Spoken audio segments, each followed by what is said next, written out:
Paper 135. John the Baptist. John the Baptist was born March 25, 7 B.C., in accordance with the promise that Gabriel made to Elizabeth in June of the previous year. For 5 months Elizabeth kept secret Gabriel's visitation, and when she told her husband Zacharias, he was greatly troubled and fully believed her narrative only after he had an unusual dream about 6 weeks before the birth of John. Excepting the visit of Gabriel to Elizabeth and the dream of Zacharias, there was nothing unusual or supernatural connected with the birth of John the Baptist. On the 8th day, John was circumcised according to the Jewish custom. He grew up as an ordinary child, day by day and year by year, in the small village known in those days as the City of Judah, about 4 miles west of Jerusalem. The most eventful occurrence in John's early childhood was the visit, in company with his parents, to Jesus and the Nazareth family. This occurred in the month of June 1 B.C., when he was a little over 6 years of age.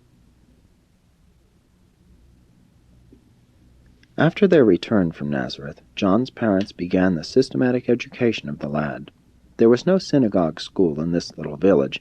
However, as he was a priest, Zacharias was fairly well educated, and Elizabeth was far better educated than the average Judean woman. She was also of the priesthood, being a descendant of the daughters of Aaron. Since John was an only child, they spent a great deal of time on his mental and spiritual training. Zacharias had only short periods of service at the temple in Jerusalem, so that he devoted much of his time to teaching his son. Zacharias and Elizabeth had a small farm on which they raised sheep. They hardly made a living on this land, but Zacharias received a regular allowance from the temple funds dedicated to the priesthood. 1. John becomes a Nazirite. John had no school from which to graduate at the age of 14, but his parents had selected this as the appropriate year for him to take the formal Nazirite vow. Accordingly, Zacharias and Elizabeth took their son to En-Gedi down by the Dead Sea. This was the southern headquarters of the Nazirite Brotherhood, and there the lad was duly and solemnly inducted into this order for life. After these ceremonies, and the making of the vows to abstain from all intoxicating drinks, to let the hair grow, and to refrain from touching the dead, the family proceeded to Jerusalem, where, before the temple, John completed the making of the offerings which were required of those taking Nazirite vows. John took the same life vows that had been administered to his illustrious predecessors, Samson and the prophet Samuel. A life Nazirite was looked upon as a sanctified and holy personality. The Jews regarded a Nazirite with almost the respect and veneration accorded the high priest, and this was not strange, since Nazirites of lifelong consecration were the only persons, except high priests, who were ever permitted to enter the Holy of Holies in the temple. John returned home from Jerusalem to tend his father's sheep, and grew up to be a strong man with a noble character. When 16 years old, John, as a result of reading about Elijah, became greatly impressed with the prophet of Mount Carmel, and decided to adopt his style of dress. From that day on, John always wore a hairy garment with a leather girdle. At 16 he was more than 6 feet tall and almost full-grown. With his flowing hair and peculiar mode of dress, he was indeed a picturesque youth, and his parents expected great things of this their only son, a child of promise and a Nazirite for life. 2. The death of Zacharias. After an illness of several months, Zacharias died in July A.D. 12, when John was just past 18 years of age. This was a time of great embarrassment to John, since the Nazirite vow forbade contact with the dead, even in one's own family. Although John had endeavored to comply with the restrictions of his vow regarding contamination by the dead, he doubted that he had been wholly obedient to the requirements of the Nazirite order. Therefore, after his father's burial, he went to Jerusalem, where, in the Nazirite corner of the women's court, he offered the sacrifices required for his cleansing. In September of this year, Elizabeth and John made a journey to Nazareth to visit Mary and Jesus. John had just about made up his mind to launch out in his life work, but he was admonished, not only by Jesus' words, but also by his example, to return home, take care of his mother, and await the coming of the Father's hour. After bidding Jesus and Mary goodbye at the end of this enjoyable visit, John did not again see Jesus until the event of his baptism in the Jordan. John and Elizabeth returned to their home and began to lay plans for the future. Since John refused to accept the priest's allowance due him from the temple funds, by the end of 2 years they had all but lost their home, so they decided to go south with the sheep herd. Accordingly, the summer that John was 20 years of age witnessed their removal to Hebron. In the so-called wilderness of Judea, John tended his sheep along a brook that was tributary to a larger stream which entered the Dead Sea at En-Gedi.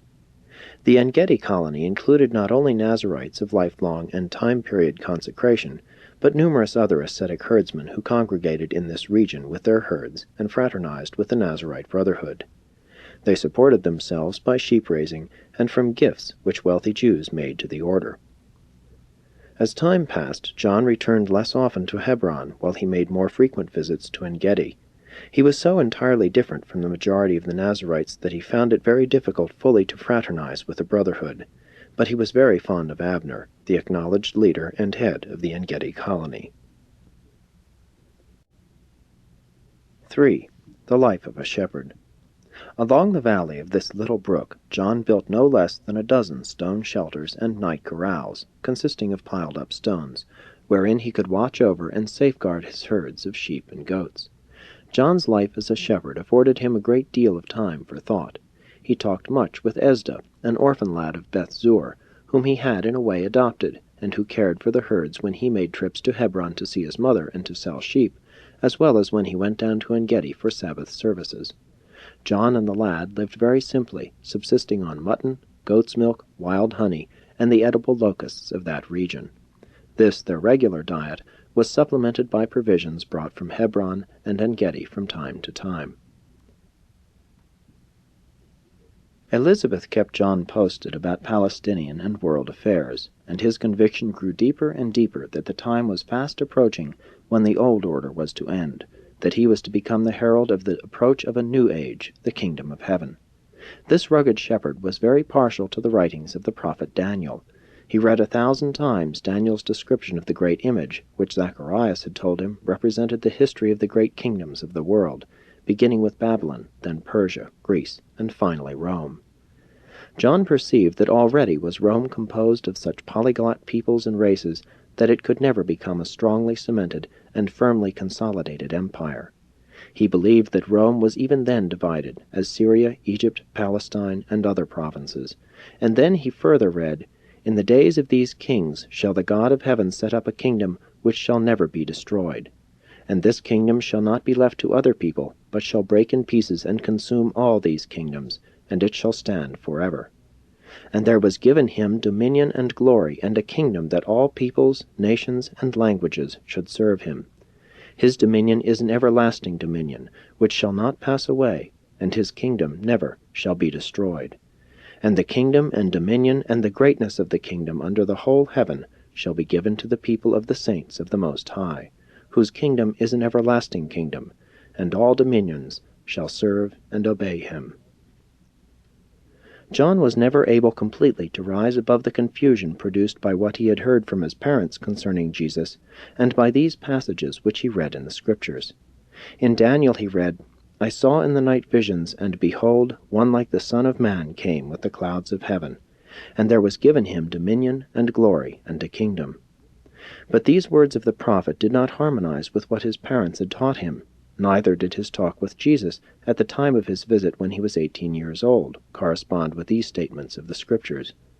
Notwithstanding this confusion, throughout all of his perplexity his mother assured him that his distant cousin, Jesus of Nazareth, was the true Messiah, that he had come to sit on the throne of David, and that he, John, was to become his advance herald and chief support.